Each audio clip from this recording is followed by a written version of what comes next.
My name is David Daniel Ball, and these are the headlines for Monday, the 8th of November, 2010. Today's tune is John Adrian Lewis Hope, a former governor of Victoria, and a Bible quote. I urge then, first of all, that petitions, prayers, intercession, and thanksgiving be made for all people, for kings and all those in authority, that we may live peaceful and quiet lives in all godliness and holiness. 1 Timothy 2, 1-2.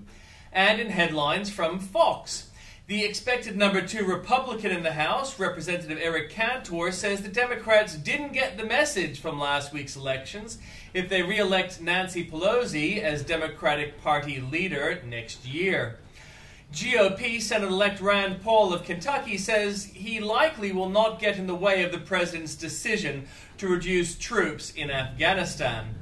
Thousands of workers suing New York City over exposure to the World Trade Center dust must decide by Monday whether they will join a settlement that would pay as much as $815 million.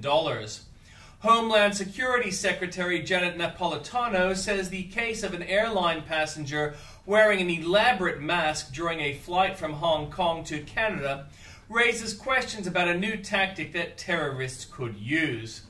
And in breaking news from news.com.au, the U.S. Secretary of State Hillary Clinton will get down to business at high-level joint ministerial talks today. The dollar opened lower today but remained above parity with the U.S. currency after a rally in the greenback following a positive U.S. job figures. A body discovered in dense woodland in Windsor Great Park was positively identified today as missing millionaire Joanna Brown. A Chilean miner who jogged kilometers underground while waiting to be rescued joined some of the world's best marathoners today. More Qantas A380 jet engines are out of service and undergoing further tests, the airline says. From New South Wales and the ACT, former police officers expecting to rejoin the police force have been shunned for cheaper new recruits. A City Rail train almost ran down a team of contract cleaners, sparking a widespread investigation into Railcorp's safety procedures. If you thought Clover Moore's bike lanes were controversial, wait for her next project, Sydney's power and water supply. From Queensland, border officials fighting a new war, this time against a diminutive amphibian they say is bigger threat than the cane toad. Businesses are illegally flushing oils and chemicals down city sewers and causing blockages that result in sewage bubbling into a suburban Brisbane street. Water bills will nearly double in the southeast Queensland in the next 7 years, and state government charges are mostly to blame, according to a new report. Queenslanders can now have their say on how the state learner driver training program can be improved. From Victoria, Frankston will put in place Victoria's harshest smoking restrictions today. One of Victoria's worst prison pests has been caught with pornography in his maximum security cell. A huge campaign highlighting crippling housing costs and demanding political intervention will stalk Victoria's political leaders this week. Sleep is the #1 topic mums lie to each other about, and whoppers are regularly told about nits, sickness, and yelling. Chaos at the heart of Victoria's ambulance service has been revealed in confidential documents.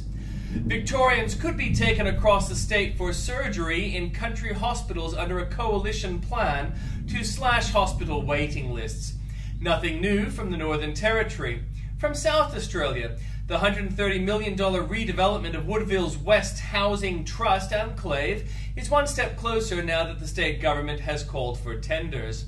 Flinders University students are making intelligent robots that work together to round up enemy forces and defuse bombs. Spending on family support services is just 1/5 the national average, so children being rescued not helped, the State Guardian for Children says.